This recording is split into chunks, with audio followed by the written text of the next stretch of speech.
Welcome to Gatecrashers, a podcast dedicated to kicking open the door to your next favorite thing. Our mission, our creed, and our code is this: to make all things more approachable and accessible for everyone.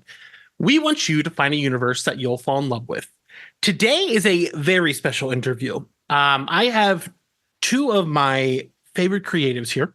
We're going to be talking about a story from the upcoming Teenage Mutant Ninja Turtles Black, White, and Green #3, which is on sale now. You can get it.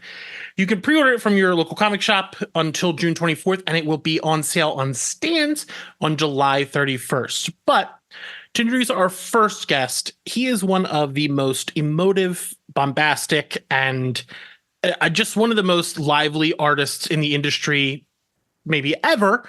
He has worked on things like Harley Quinn, Martian Manhunter, Wesley Dodd's Sandman, pretty much all of my favorite characters he has touched. And before this interview, I thought the other person on this podcast introduced me to them as an artist, but turns out this artist did one of my other favorite series from way back when called Bedlam.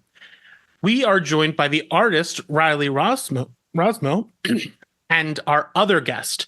This is someone, and I'm sorry, Riley, you got a great intro, but this one I've been waiting to do for a very, very long time. Since we started this show. This writer has worked on characters like The Flash, Green Arrow, Green Lantern, Superman, Batman, tons of different things, from various anthologies to the short-lived Walmart books that eventually became digital series. He wrote an incredible Man-Bat series that if you have not read, please pick it up. It deals with things like addiction, family, and a bunch of other very heavy themes in a brilliant way. He was the associate editor on Batman from Tom King's run until around issue 136 of Chip's current run. He has worked on a number of books, but this is his first solo story after he left being an editor at DC to bet on himself. This is one of my personal heroes who has done everything to put his creative mind forward, Dave Wielgosz. How are both of you? That was so nice. That was so nice. Just the truth. That's a good intro. Thank you so much. Yeah, that was really tremendous. I mean, I've known you for many years, and I've only ever known you to be a sweet, good-hearted person. But geez, really put it all out there on Front Street. Yeah, no, I'm a piece of shit. You don't have to lie to the people. Philly, South Jersey trash. You don't have to lie. You have like the enthusiasm of Bradley Cooper, but you're like 20% more self-deprecating. yeah, that's about it. I am ecstatic to have you both here. I follow all of your work, both of you, and getting you both here at the same time is very cool for me. So I've got a lot of questions. I'll ask you some non-TMNT, and then we'll get into your TMNT story because I've gotten to read it. It's awesome. But being that I've got you both here for the first time, I've got some other questions that I've been saving for a while. Now, Riley, Dave knows that I am a hard-hitting journalist, so I start all my interviews off with a pretty heavy question, so I hope you're ready. What are your favorite sandwiches? Oh. Do burgers count as sandwiches or no? Sure. Anything that has two pieces of bread, I count as a sandwich. Well, I like a tuna and tuna sandwich, banh mi, and then a burger. Cheddar bacon burger. And like a satay beef banh mi. I like a banh mi. That's good. Dave? I'm torn between two, but I'm going to go with my heart. I like a breakfast sandwich. I like a poppy seed bagel, sausage patty, not Link, a scrambled egg, because I don't like a runny egg. I'm not a runny egg guy. You know, these burger places are like, hey, we've got a burger with a runny egg. I'm like, that's messy. Don't give that to me. And then a little piece of cheese on it. That's a good day. That's a good morning for me. You're a little cheese guy? You're not a big cheese guy? I don't. It should be like proportionate to the size of the sandwich. I don't need the cheese going over again. I want it contained. You know, as a bigger guy, like I don't like people looking at me eating messy food. Like I want to eat messy food in the privacy of my own home without judgment. Got it. And a breakfast sandwich is by nature like a road meal. Yeah, that's true. Yeah. All right. I like that you specified what type of sausage you like to eat. Yeah, I think I like a link, but if it's a sandwich, you got to go patty. Have to go patty. That's a man who likes his meat. Now, Now, I have a sandwich thing to add to it because I am Canadian and I am in Canada. And are you guys familiar with Tim Hortons? I Yes. am actually. Okay. So Tim Hortons does a farmer's sandwich and a farmer's wrap. That is everything Dave said, but there's also a hash brown patty in it. And it's something because it's like a crunchiness and the saltiness to it. I would never have like thought to put the hash browns in the sandwich, but it's pretty good. Riley, you stumbled on like a very specific thing right now for me. That's the wrap. Yeah. Recently, I started working at my day job. All of my team that I work with is Canadian, so we just got a Tim Hortons down near me in Jersey. So I'm like, all right, I'm just gonna start drinking going to Tim Hortons so I can be more Canadian and like show it in meetings and be funny. Yeah. That wrap is like It's my new guilty pleasure. It's like nothing It special, but it's like it's a banger. There's like some chemistry that happens in there with the spicy mayo. I do like a spicy mayo, but having grown up in Massachusetts, I'm a Dunkin' boy. Oh yeah. #Affleck. Not changing. Never gonna change. Try the farmer's wrap. I'm just saying. The Dunkin' Donuts coffee, I actually prefer Tim Hortons Donuts coffee, but the farmer's wrap is like there's a magical. It's magic. They have a honey donut too. I'm not ignorant. So you two have worked together for quite some time since Martian Manhunter, if I'm correct. Now Before that, yeah. So a lot of this time, Dave was an editor, but you've also worked together as a writer and an artist. How do you think that relationship has strengthened your partnership as creative partners, going from an editor partner to a writer? Like, how do you think you worked better together, coming from different dynamics? Well, I mean, we have a lot of trust then before we did a story together, we did a bunch of stories together, you know? Like, and Dave, as happy as I am that he's, moved into something that he's also very good at besides editing, definitely one of the best editors, just period, that I've worked with. And because communication, super good communicator, and surprise, surprise, that translates super well to a collaborative medium, right? But so we had like from Batman to Martian Manhunter, like all the way out through there, I guess like a couple of years of work, right? At least. Yeah. I tried counting it real quick. Yeah. We talk, I mean, like if we hadn't been doing this interview today, we would have already talked on the phone today. Thursday or Friday, we usually catch up for about a half hour, 45 minutes and just see how things are going. But yeah, I mean, in terms of when I was an editor, there was like a select number of people I worked with on artists who I worked with on 20 or more issues. And those were kind of people who, like, if you do 20 or more issues with somebody, like you have a really close bond. And Riley was in that club. Guys like him, Javi Fernandez, Dan Mora, a ton of dudes. And we just got very close. And when we started working on Martian Manhunter in particular, that was going to be a 12-issue maxi series with no breaks. So I just said to him, I was like, hey, like, if you want to talk, because I was scared he was going to go crazy drawing this beautiful Steve Orlando madness up in Canada. I was like, you let me know. And then just every week we started talking. And at first we just talked about the book, but then we just were catching up. And even when Martian Manhunter ended and he moved on to projects like Legion of Superheroes or Superman stuff with Bendis, like we just kept in touch. And when I got to write one of my first stories for DC, and he said yes, like it was so cool, but it also made me like step up my game because I had seen him work with so many amazing writers like Josh Williamson, the aforementioned Steve Orlando, who's very important. He's basically our third musketeer. James Tynion, like Riley's worked with like most of the great modern writers. So when I first got to work with him, I was like, well, I gotta try to be at least as good as that. And he's not only drawn these things better than I ever imagined in my head, but he's made me a better collaborator, made me better at working with the other artists I've been working with. So it's been a real great thing in my life. You got to see, though, because when we started on Batman Shadow, or no, those Batman issues you edited too, right?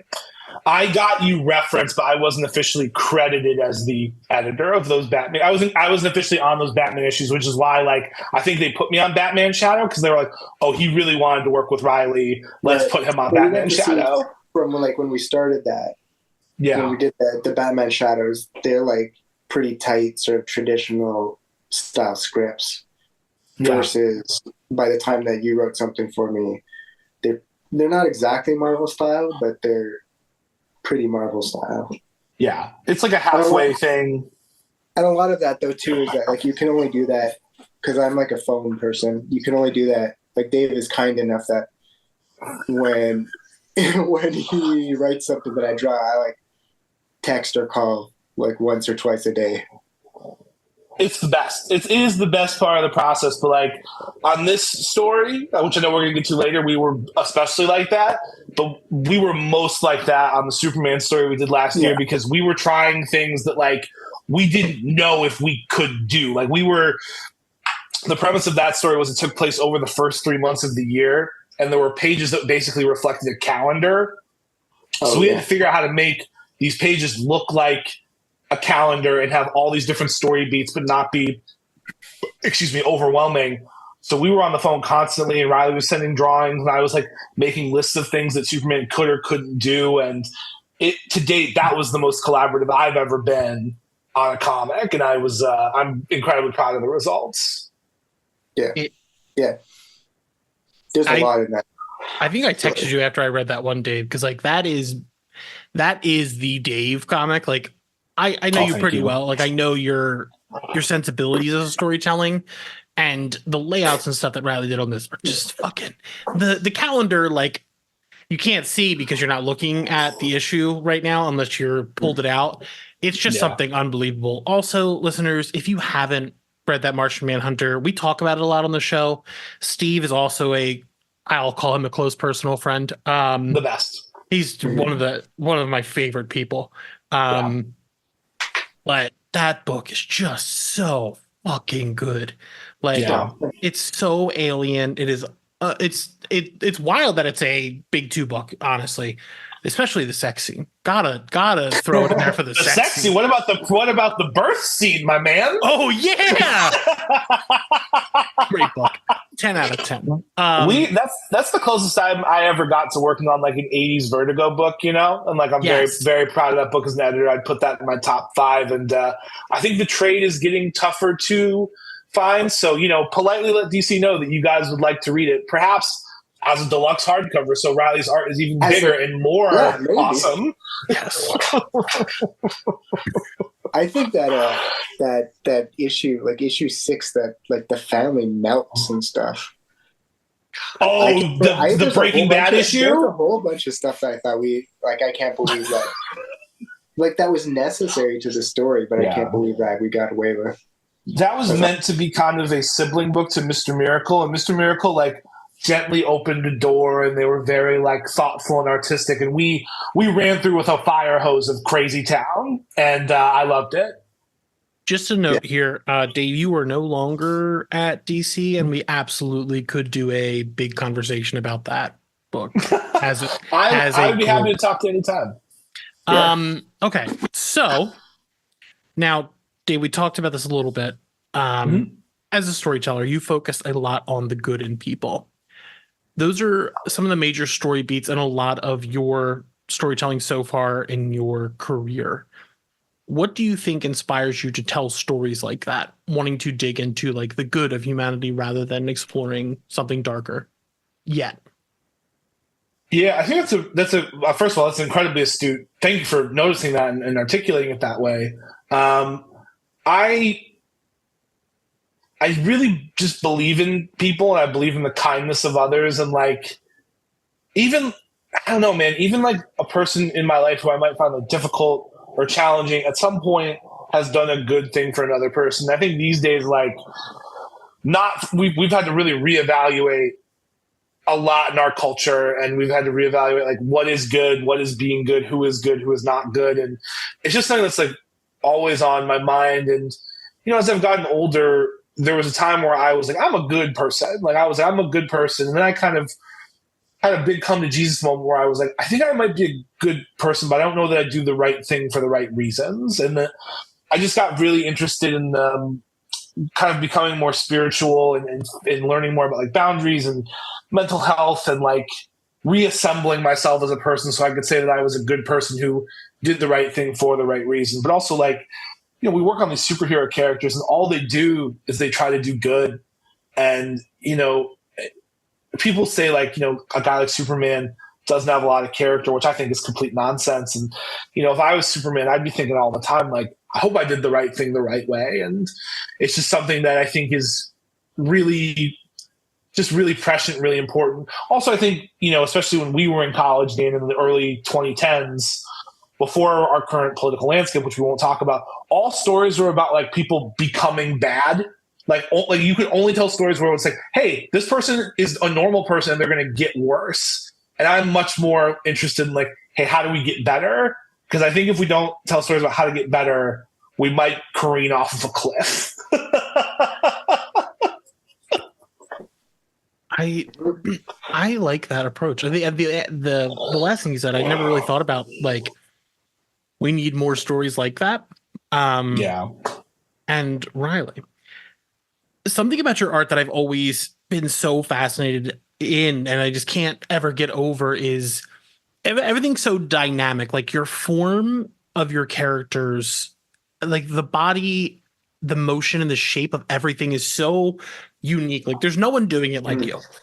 For you, in your design choices, what is important to you in the form of a character? Like with someone like Superman, he's got like really thick legs, or like his like lower legs are thick. Like what? Maybe someone like Harley Quinn, who's thinner and like more mobile. Where does mobility come into mind for you when you're drawing a scene? Well, I think that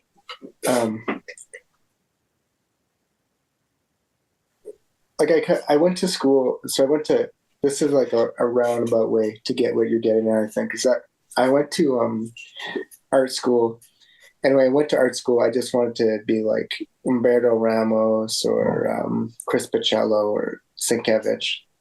I mean, there's various people that influenced me, but at that time, like that Cliffhanger stuff was so big and Wildstorm stuff was so influential. And after I went to college for a bit, I was like, oh my God, I'm just not that person. Like I can't do it. Like I'm not that technical. But I learned a lot about advertising illustration and editorial illustration and like design. And so I think when I think about characters, I don't think about them like action figures.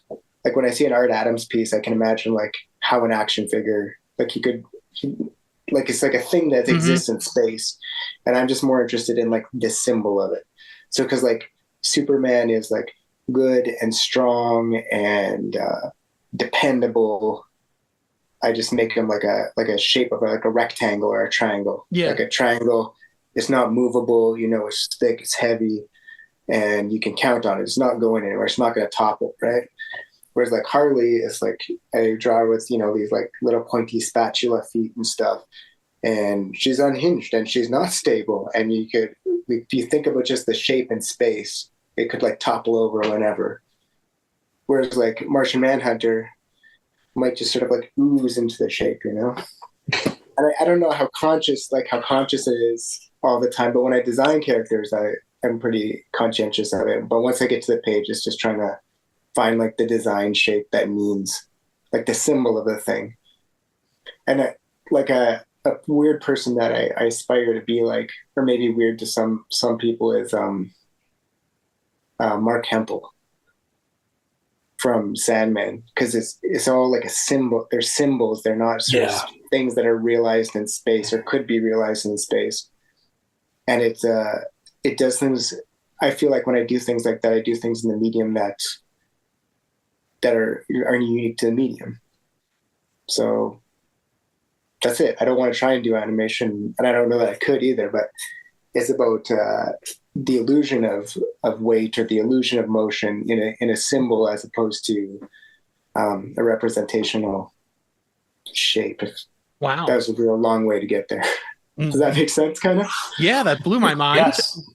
Wow. That I love that a lot. Like, I'm sorry, my mind, I don't have the proper vernacular for art, but like thinking of these people like Superman being strong and not being able to push over, that's so interesting. And I literally had to look it up. I was like, have there been any action figures made in the style of your art? And like, I can't really find any, which I would kill to have. But I think the McFarlane Martian Manhunter one might be close. No, that's not true. There's the Batman Who Laughs and Robin King.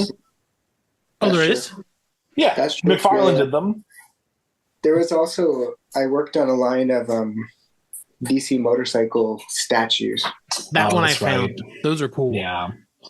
They're pretty cool. Yeah. Those are cool. And I think that kind of like approach Riley has is especially why I like working with him on Superman stories, because like I need Superman's emotions to be real, but everything other than that about him is I don't need to be real and I don't need to explain. And like I just like Superman as a big, dependable, sweet character. And like I want him to be emotional and to be honest, but like visually I don't really need a super realistic Superman. Nor do I want one, quite frankly. Yeah. I think that like the most realistic I ever want Superman is like a Ed McGuinness Superman or a Tim Sale Superman. Yeah, like my favorites. That's the limit. I want him to be like that, you know? Yeah. I love. Sorry, I don't want to harp too much on the praise, but when you describe people like Sienkiewicz and all of those big names, there's these styles in comics that are completely unique, in my vision at least, that you can't really compare to other people because the medium allows for you to be such a unique vision, and you're one of those people. Like you could never ever describe what you do as a house style, not in a million years, because you're not. Everything you do. There was it was an anthology, Saved by Bellrev. I think it was. Saved by the Bellrev. Yeah. Yes, it was like the school bus, but like it was like all these different. Like there was like the Tiny Titans on it, and it was like, fuck, this is such good art. Like it's just like so emotive. My one other one before we get into TMNT is capes. Riley, how do you approach capes? Because I just make it up. You just make it up? I'm perfect. Done. I don't think about it like a real thing. It's just like it's a shape and it's a color and that's whatever it. Looks cool. Like sometimes, Sienkiewicz and Moon Knight, well, just when he draws capes in general, but in Moon Knight, sometimes it would just look like a chewed up piece of gum. You're like, I don't know, I guess it's a cape, whatever. My favorite is McFarlane when he used to draw Spawn. Like he would just do whatever the fuck he wanted, and then when people like would figure out what's wrong, he's like, "Nah, it's just ectoplasm," and just changes. Oh, you mean when people would do like the graph, like if this was a real body, this is where the bones would be, and you just be like, just have fun, like stop, shut up, nerd. Yeah. All right, turtle time. Time. What was your background with turtles before you started in on this? You can give me a real quick brief. Well, I'll go first. Sure. My turtles is short. I know like Dave loves the turtles, and we watched it on CBC after school because it was on. So I think I've seen every episode. I think I've seen every episode, but it's just kind of I don't know. School's over. Let's watch the turtles. Because my brother's a bit younger than me, and he had like all the turtles were at our house, and I loved all the weapons they came with and stuff. But I didn't read the comics as they were coming out. Only after the fact did I get the black and white ones. And I love the IDW run. I think I've read most of it. That's about it. We had a pizza launcher, a toy called the pizza launcher that shot pizzas. Sure. Cool. So the turtles loomed really large in my life because they were created in Northampton, Massachusetts by Kevin Eastman and Peter Laird, and that is one town away from where I grew up in Holyoke, Mass. And Northampton, Mass is where I would go every week to buy my comic books. And as I was growing up and I told people I wanted to make comics, everybody in the know would be like, hey, they made Ninja Turtles up the street. So it was always kind of like an aspirational thing that like the Turtles were made where I grew up. And there's some issues of the Turtles and episodes of the cartoons where they go to Northampton, which is really fun. But I also I grew up on all the live action movies. I remember we had a recording off of TV of the third one where they're samurais, which I know people don't like. I love it. I thought it was sick as hell. And then there was very briefly like a live action show in the late 90s, which I don't think the fans like to talk about, but there's an infamous Power Rangers crossover. The Power Rangers. I've watched that crossover many times. Many times. And then in the early 2000s when Fox Kids went away and they replaced that lineup with the Fox box, there was a 2003 cartoon I really liked.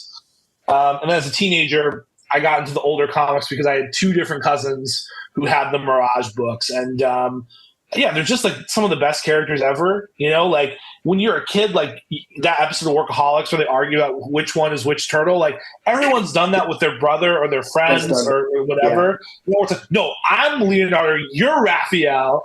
And, what I kind of came to grips with making the story with Riley is like, oh, I think growing up I thought I was a Leonardo, but I was a Raphael. I was a little bit of a tough guy who needed to break down his edges. You know what? Me too.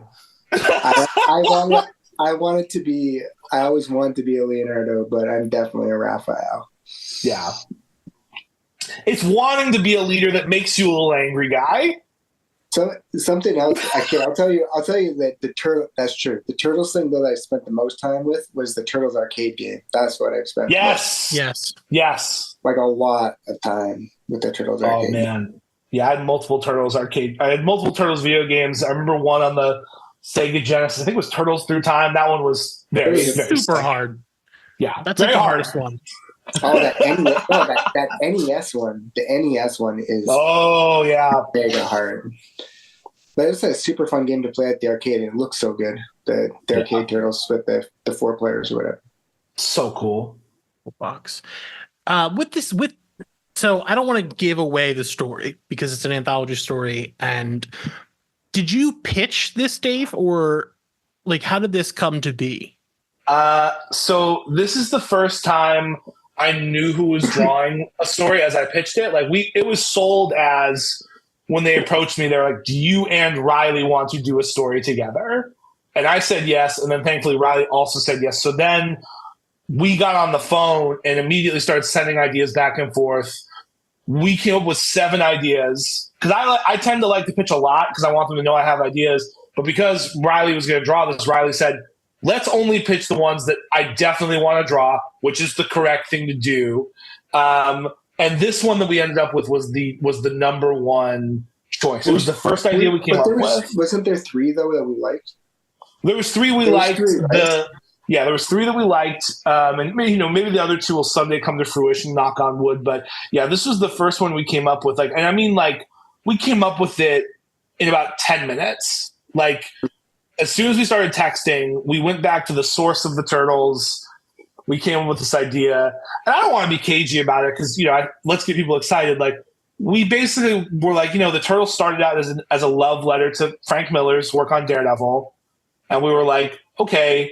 Frank Miller, he also did Sin City.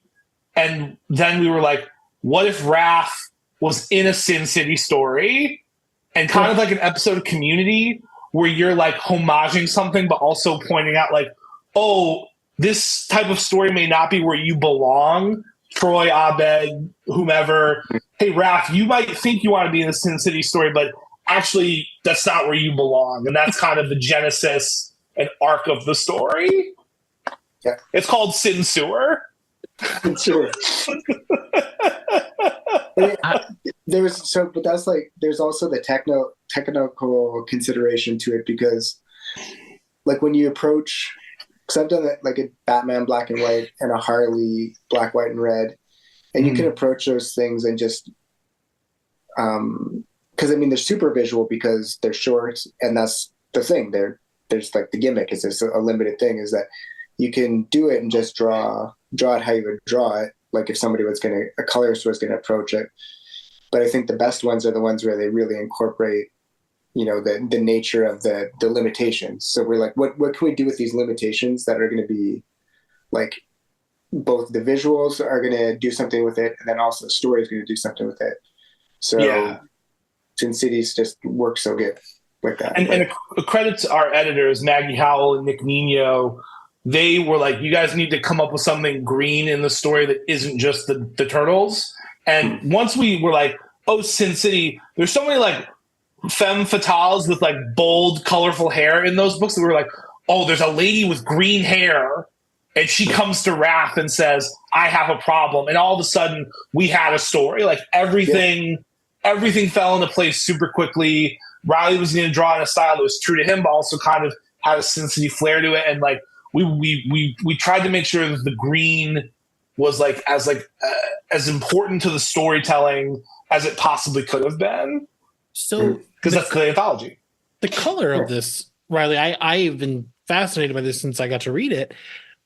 You don't have a lot of hard lines in your art in the story. There's a lot of you're allowing the black, white, and greens kind of to make the lines of your art. Yeah. Can you talk to that a little bit? Just because it's so interesting to me as a reader or someone looking at this art. What made you want to go that route? Well, there's a Brian Stillfreeze. I don't even know if I told Dave this.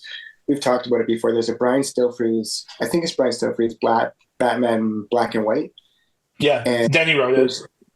Yeah, and there's no holding lines, and it just looks super, super good. And so in my mind, when we started talking about it, and we're going to do Sin City, I was thinking, Sin City looks like that. But then once we started working on it, and I got a bunch of Sin City books, I was like, oh, Frank uses lots of lines actually.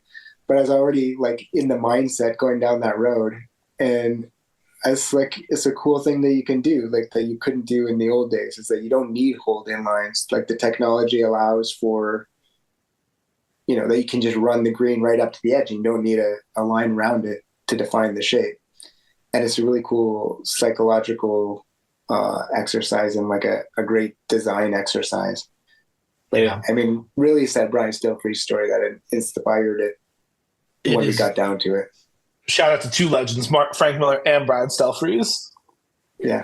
It is an absolute beautiful effect. Like I love it. And I just wrote down holding lines to expand my vernacular. Darwin Cook and Elsa Chartier. I mean, Darwin Cook first, of course, and then Elsa Chartier do that a lot too. Like in, you've probably read Parker, right? The Parker books. Yeah. There's a bunch more than I think that he does that he does. And in Jonah Hex and stuff too, where there's no holding lines on stuff, but you need to either be the colorist or have a really good relationship with your colorist to pick the edges. So yeah, I love when an artist can do their own coloring, but I love when there's a really good relationship between an artist and a colorist, and they like can bounce off of each other. Because I think coloring doesn't get enough talk, so I'm really excited when I get to. I'm really excited when I get to talk about it. Now, with this story, you get to play in a different sandbox than you normally do with something. Like a Superman or something like that. Was there anything you wanted to do differently, Dave, as a storyteller? Like, was there like a different approach to a turtle story than you would do like a Superman story? Because I know this is your first non DC story. This is your first on your own, out and about story. Did you approach it any differently writing it? Yeah, I think I put a lot more pressure on myself because it was my first non-DC story, and I'm proud of all my DC stories. I hope I get to do more, but like I grew up at DC in a lot of ways because I worked there from when I was 21 up until I was literally 30 years old, and I wanted this story to be extra good to show people like, hey, like I can do DC, but I can also do anything. And the Ninja Turtles, I would say probably after Marvel and DC are like the most well-known superheroes or like superhero adjacent property. So other than the pressure though, no, I just kind of dug deep and I was like, what do I like about the Ninja Turtles? What do I like about these characters specifically? And then what can I do with them? What can I say that perfectly overlaps with my personality and the personality of the Turtles? because that's when we see that, right? When you read a comic that doesn't work, it tends to be because like the creative people and the idea don't work together. Like there's no crossover. They're like, there's some characters I definitely could not write. But Raphael, he was right up my alley. Like, he's a brother. He's kind of an angry guy, but he's got a really good heart. He wants to do the right thing, but he struggles with how to do it. Everything about him made sense to me. He was a character right in my wheelhouse. So, for me, it's always about the character work for me, or the things I have in common with the character. And is there something I can say with the character that hasn't been articulated before, or that we understand, but we can make more text and less subtext? I dig that. I love the brother thing, because a lot of your stuff comes from your own personal background, like the inclusion of the bar in one of the anthologies. Riley, last one for you. Again, a huge fan of your design work, and with the Turtles especially, they look very, very different every time you see them. Pretty much, you've got the 80s look, you've got their new look for the movie, you've got their nightmarish live action movie look, all those different things. But your look has kind of like that Frank Miller zest to it. How did you approach designing your specific like look to your turtle? That's a good question. Well, I think maybe like Simon Beasley is like the closest. I don't know if I'm imagining that or not, but like I think Simon Beasley did some Turtles images that are really like sick. And I don't like when they have like string bean arms and stuff. And then also I don't know what to do with the shell. I think I just drew him a bunch of times until I could sort of fake that the shell makes any kind of sense. Which I actually was not like really one of my concerns. I just wanted it to look cool, because I'm like, I don't know. I guess it moves and like I don't know. It just had to look cool. You weren't right? like out picking up turtles in the yard or anything. No method drawing work. Come out of there. Because I feel like if you make the shells like too immobile or too big, then they don't look dynamic. And there was a little bit there was like a little bit of notes about their shells being bigger, and it made me like sort of uncomfortable, because their shell. Yeah, I don't know. I just wanted it to look cool. And they go in their shells, and that they look cool. Yeah, and the turtles go in their shells. I don't know. I don't think they can, because they're in a comic, so they can. Yeah, they can. But It's funny though. Like as a teenager, like the idea that like you could like literally go in a shell and be super emo. Maybe that was a missed opportunity in the most recent movie where they're extra teens. Yeah, you know. Huh. Yeah, your turtle design was thick. I was not ready for that, but I was like, hell yeah, this guy's muscle. Yeah. He was gonna wreck some dudes in that story. No spoilers. We're not spoiling. And because he's sort of like a stand-in for Marv, so there was some of that too, right? Like yeah. There's some rain in it that looks really good. Rain is hard to do in comics, I think. Especially Definitely. when it's black and white. And this it looks sick. It is like it's a really good homage to Sin City while still being its own thing. I appreciate you saying that. Yeah, that's kind of why I was thinking about Community the whole time, because like, every episode of Community is like, oh, they're doing the Die Hard episode, but like there has to be a story about the characters that functions without the references. Otherwise, like it's season 4, the gas leak episode of Community. I'll be honest with you. I even called you about the rain, I think. Yeah, we talked about Frank Miller and John Day Jr. The whole thing in the rain, and we not do the whole thing in the rain, and then I got kind of intimidated. It's like we have to have some rain, but they go inside, so it's okay. We don't have to have rain on every page, because it is really hard. Can we tell them about the other thing that we agreed on as collaborators before we started? What is it? So because it's a Sin City story, or it's inspired by that, we agreed that we needed Raph in the trench coat for one page. Yeah. But you very politely said to me, and this is, you should talk to your collaborators, kids. Riley said, hey man, I just drew Sandman. I'm really proud of that book. But please keep in mind, I just done 8 months of trench coats. So maybe Raps in the trench coat for 1 page. And I was like, that's fair. I drew 120 pages of trench coats. Sam, Hey, I know how to draw trench coats in there. So. It's true. Beautifully. The Sandman thing was wild to me because, like, Sandman is one of my all-time Wesley. Is like my heart character. I love that guy. Never, me too. Never thought he'd be freed from a one writer, but when they were like, "Oh yeah, there's a new Wesley book," and I was like, "What the fuck, really?" And they were like, "Yeah," and Riley's doing the art, and I was like, "Oh fuck, like this is a book for me." Like, their DC is like, "Here you go, Dan." But there's one other panel in this Turtles where there's Rabbits walking past doors and there's shadowing. And again, it's black and white and green, but it's so well done with the absence of like light and the green. I can't wait for everyone to read it because it's just such a fucking good panel with the lettering on the sides of it. It's just grade A. Well, that's something we talked about a bunch too, is that we wanted that Sin City floating text. Shout out to Sean Lee for lettering. Sean Lee did a great job. Oh yeah, so that's another thing we should probably talk about is like, and I'm very aware of time, but we made sure that as many of the captions were in the gutters as possible, so it felt like an 80s or early 90s like gritty street level comic. Because like if you look at those old issues of Daredevil or Sin City, it's like as often as possible the text is just floating somewhere naturally. And yeah, Sean Lee absolutely crushed it. Just great stuff. Yeah. Now you can start pre-ordering this now. Call your local comic book shop. The FOC closes on June 24th, so please call before then to let them know you want pre-order so you make sure you can get it. It'll be on shelves on July 31st. Are there other things people should be picking up from both of you, and where should they follow your work? I think there's a Wesley Dot Sandman trade coming out very soon, right? In this calendar year, people should be on the lookout for. Yeah, you're welcome. I got you, pal.